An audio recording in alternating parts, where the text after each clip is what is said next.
Tonight, think about the last time you felt genuinely exposed. Standing in a wide open space with nothing around you. No walls, no trees, just sky and distance in every direction. Something in you wanted to move toward cover. To find a tree, a building, a doorway, anything to put something solid at your back. That feeling is not anxiety. That feeling is memory. And it goes back to the most consequential decision in the history of your species. The day your ancestors left the forest. It did not happen all at once. And it was not really a decision in the way we think about decisions. It was a slow, forced, terrifying drift away from everything that had kept your lineage alive for millions of years. Away from shade. Away from canopy cover. Away from the trees that provided food, escape routes, sleeping safety, and the dense familiar world that your primate brain was built to navigate. Out onto something your body had never faced before. The open savanna. To understand why this matters, you need to understand what your ancestors were before it happened. For the vast majority of primate evolutionary history, your ancestors were forest creatures. They were adapted for a world of vertical movement,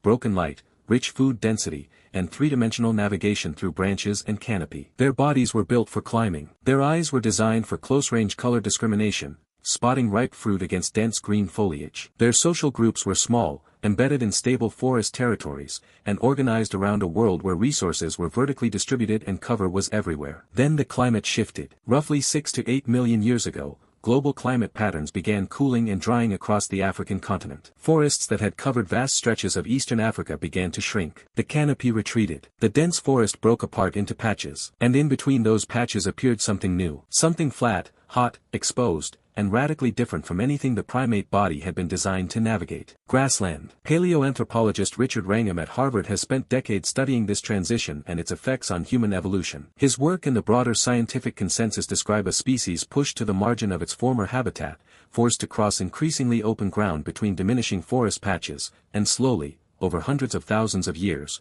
beginning to adapt to a world it was never designed for. The first problem was locomotion. Moving on the ground between trees meant moving on 2 legs, not 4 limbs and a tail in the canopy. Bipedalism, walking upright on 2 legs, is now understood as one of the earliest and most defining adaptations of the human lineage, predating large brains, language, and tool use by millions of years. Researcher Tim White at Berkeley, who led the discovery and analysis of Ardipithecus ramidus, one of the earliest known hominins dating to approximately 4.4 million years ago, found evidence of a creature already experimenting with upright movement while still retaining significant tree-climbing capability. Your ancestors did not simply stand up one day. They stood up gradually, over millions of years, pulled by the demands of a world that rewarded those who could move efficiently across open ground. Upright posture solved multiple problems simultaneously. It elevated the head above the grass, extending the visual horizon. It reduced the body surface area exposed to the direct overhead sun, dramatically decreasing heat load. It freed the hands from locomotion entirely,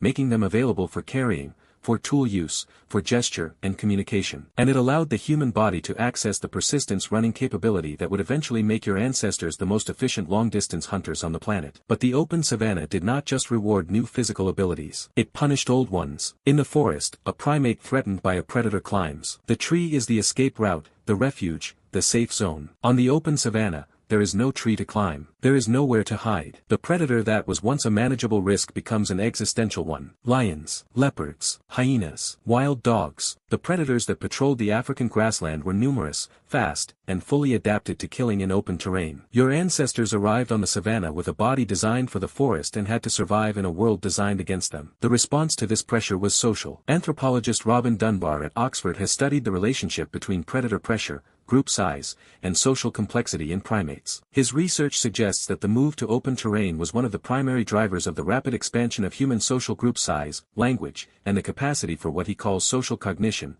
the ability to track, model, and predict the intentions and behaviors of other individuals in a large group. In the forest, a small group could hide. On the savanna, the only protection was numbers, coordination, and the ability to communicate threat in real time. Your ancestors did not survive the savanna because they were faster, or stronger, or better armed than the predators around them. They survived because they were better at being a group than anything else on the plain. The savanna also forced a radical change in diet. The dense, vertically distributed fruit forests of the ancestral habitat were gone. In their place, grasses, tubers, roots buried in the earth, and the occasional opportunity to scavenge or hunt the large mammals that grazed on the plain. Researcher Leslie Aiello at the Wrangham Foundation has argued extensively for what she calls the expensive tissue hypothesis, the idea that the shift to a higher quality, higher calorie, more meat-inclusive diet was directly responsible for the explosive growth of the human brain. The gut shrank as the diet improved. The energy freed from digestion was redirected to the single most expensive organ in the human body, the brain. The Savanna did not just force your ancestors to change their bodies, it forced them to change their minds. Every day on the open plain was a cognitive stress test. Reading the movement of grass to detect predators, tracking the behavior of prey animals across long distances, navigating without the familiar landmarks of a forest canopy, remembering water sources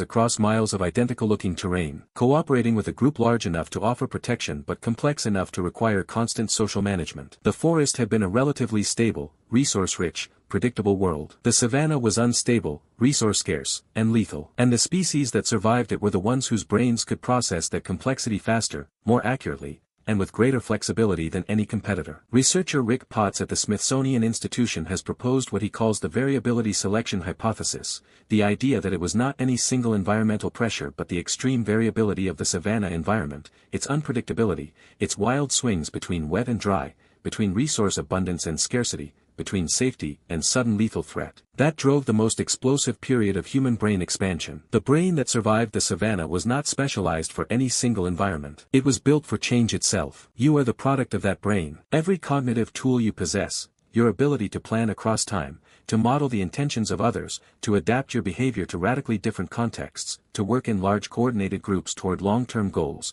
to learn and transmit knowledge across generations, was forged in the open grasslands of eastern Africa over the course of several million years by ancestors who had no choice but to become smarter, faster, more cooperative, and more mentally flexible than any creature that had come before them. The forest that your ancestors left was safe, familiar, and limited. The savanna that swallowed them was dangerous, alien, and unlimited. And somewhere in those open grasslands, somewhere between the retreating tree line and the horizon they had never seen before, your ancestors looked out at a world without cover and chose, not all at once, not in any moment you could name, but slowly, over countless generations, to walk toward it. That choice is why you are here. That choice is why you can read these words, solve problems that have never been solved before, coordinate with people you have never met toward goals you cannot yet see, and imagine futures that do not yet exist. Tonight, when you feel that pull toward cover, when some part of you wants to put your back against a wall and face the open room, remember this. Your body remembers the forest, but your mind was built on the plain. You were not made for safety. You were made for what comes after you leave it.